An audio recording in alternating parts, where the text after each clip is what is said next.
नमस्कार welcome to simple cooking. आज आम बनवा जाऊे पियाजी।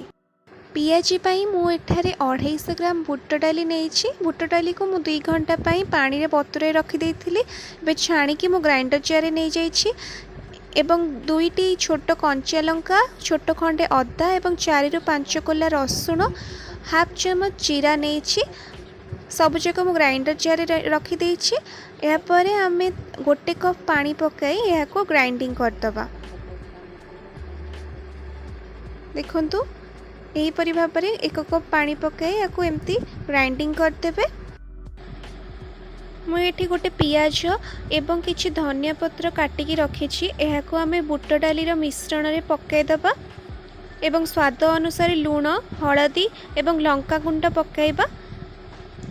पियाज जमती फिटी न जाए से आम 1 टेबल स्पून कॉर्नफ्लावर पकईदबा एवं भल भाव में गोलैदबा।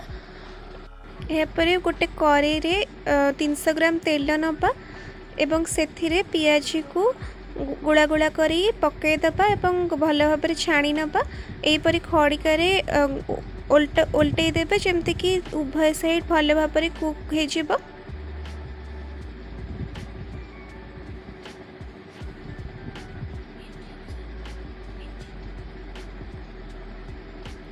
गैस रो फ्लेम मीडियम रखिबे। देखंतु पियाजी रो केमती कलर आसी गलानी। पियाजी हमर भल भाव में छाणी हो आसलानी।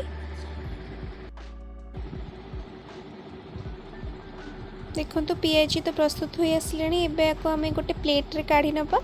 मुझे भाव में बाकी सब पियाजी प्रस्तुत करी टमाटो सॉस और चिली सॉस सहित सर्व करी। आपण यहाँ पखाड़ सहित खाईपारे बहुत भल लगे। तेरे घरे निश्चय बन खातु।